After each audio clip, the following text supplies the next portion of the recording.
Okay, so for today, we'll be discussing affidavits and sworn statements, their principles and practice. So first, define muna natin kung ano bang kaibahan ng sworn statements and affidavits. A sworn statement is a broad term referring to any statement made under oath or affirmation. It can be written or it can also be in oral form, katulad ng isang testimony sa court and a deposition. Affidavits are a specific type of written sworn statement. So, ang isang example ng written sworn statement is an affidavit. So, ano ang ibig sabihin ng affidavit?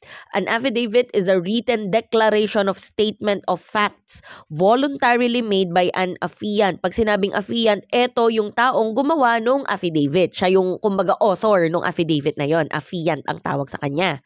Confirmed by oath or affirmation. Signed before a legally authorized person to administer oaths, such as a notary public, a judge, or a prosecutor. And it is used as evidence in legal, administrative, or other official proceedings. So basically, ang pagkakaparehas ng affidavit at sworn statement ay parehas silang under oath or affirmation before a person authorized to administer oaths. Pangalawa, parehas silang ginagamit to provide credible evidence in legal proceedings. In other words, ginagamit ang affidavits and sworn statements sa korte kapag kinakailangan siya. And parehas silang dapat accurate, truthful, and reflect the best knowledge of the person. Kasi nga, dahil under oath na ginagawa ang mga ito, hindi pwedeng hula-hula lang. Hindi pwede na kung ano lang yung maisip ng tao, ilalagay niya doon. Kailangan truthful siya. Kailangan tama lahat ng nakalagay. Kaya nire-recheck yan. Hindi lang,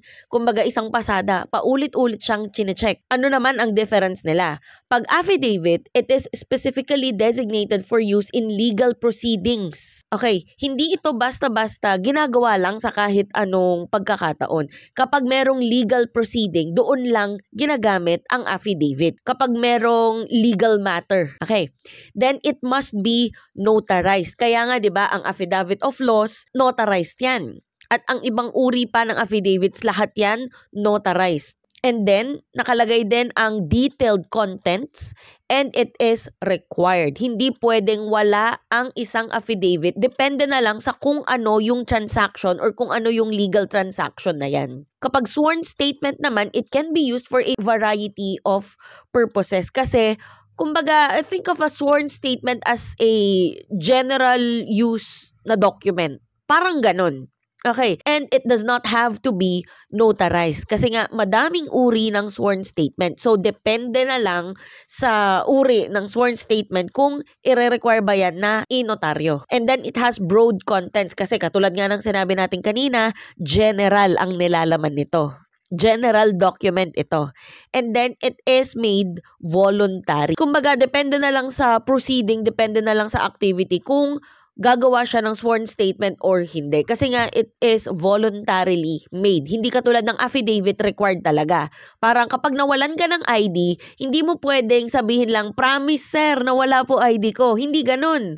Kasi kailangan niya ng dokumento na nagpapatunay na talagang nawawala yung document mo na yun. For example, yung ID mo. So, kailangan mo ng affidavit of loss. And yung affidavit of loss, ninonotarize pa siya.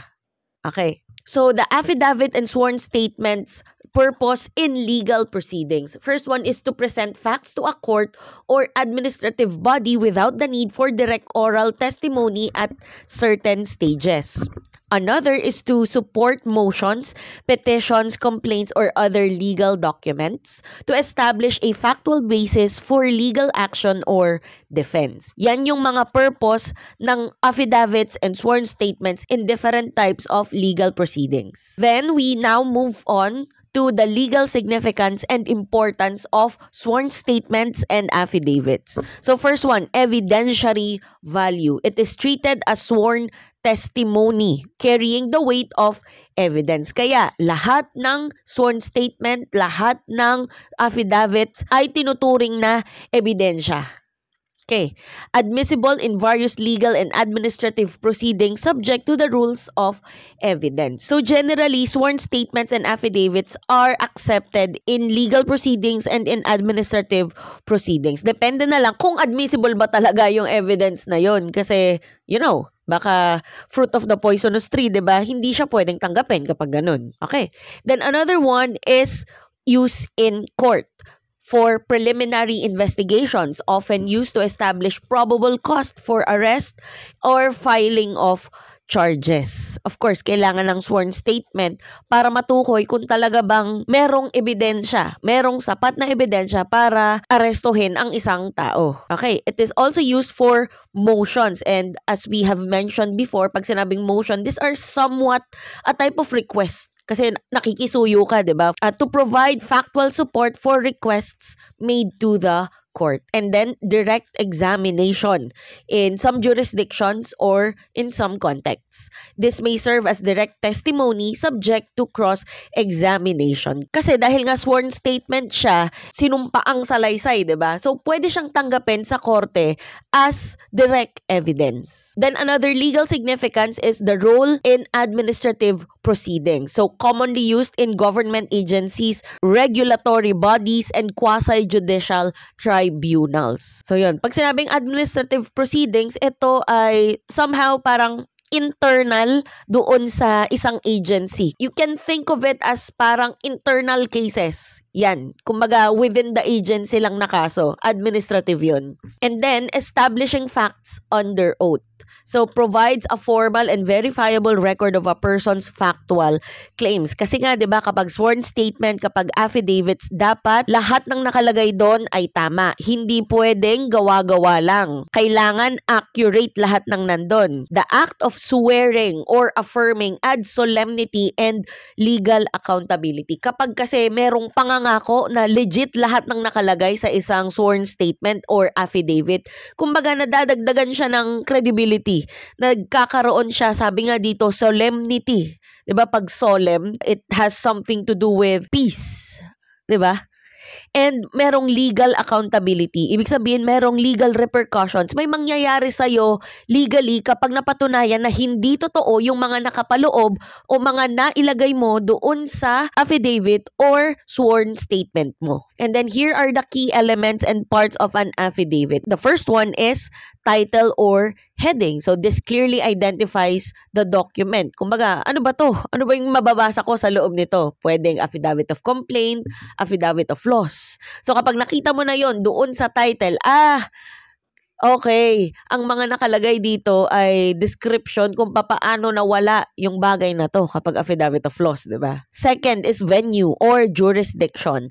So this specifies the place where the affidavit was executed. For example, Republic of the Philippines, Angeles City, the province of Pampanga. So depende na lang niya kung saan nga siya nangyari, di ba? And then identification of affiant. So nakalagay doon ang kanyang full name, age, civil status, citizenship, residence, and other relevant personal details. It is a statement that the affiant is executing the affidavit freely and voluntarily. Then next, the body of the affidavit or the factual statement. So first one, it has to be clear, malinaw, concise, hindi na kailangan ng mga mamubulaklak na salita, hindi na kailangan ng palabok, kumbaga.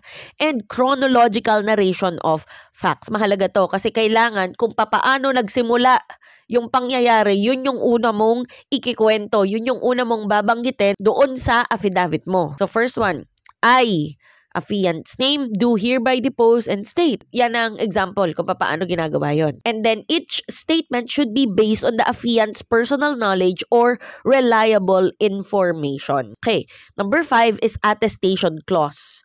So a concluding statement affirming the truthfulness of the content. For example, in witness whereof, I have here unto set my hand this, yung day, and yung specific date. Kung kailan natanggap itong affidavit and kung kailan inattest na natanggap yung affidavit.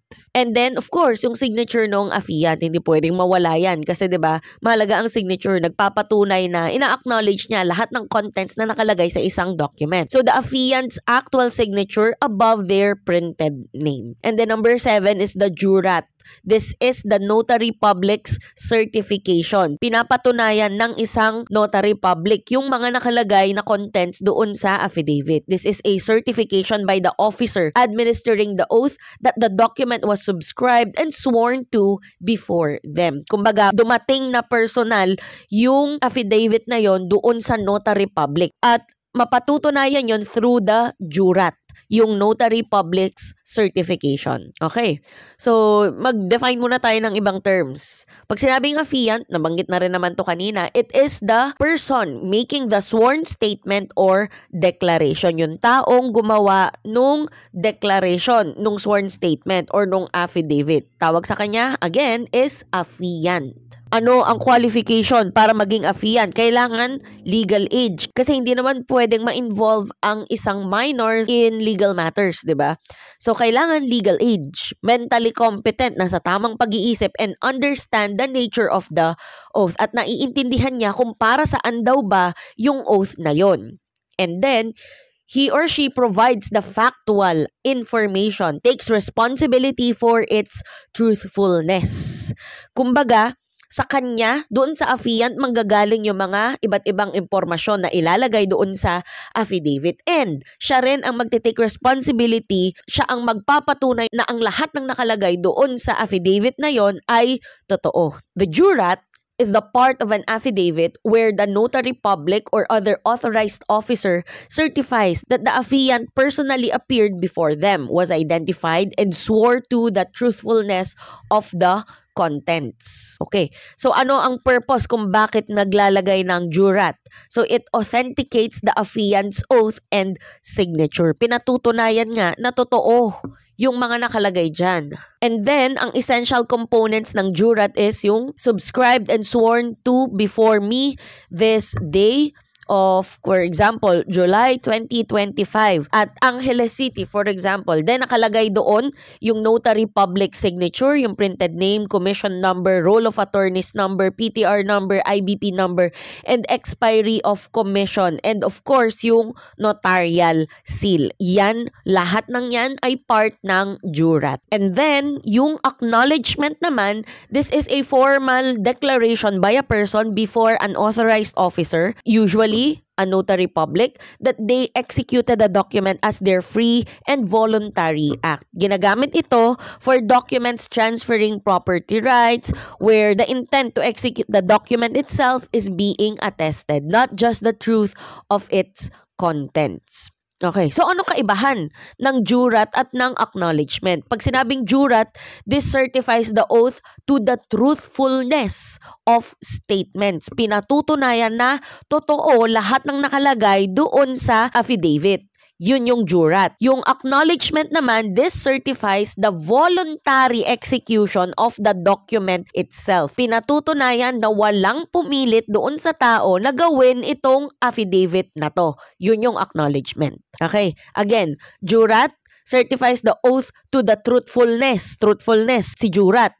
And kapag acknowledgement naman, yung voluntary execution ng document. Alright, that's it for today and see you on the next video. Bye!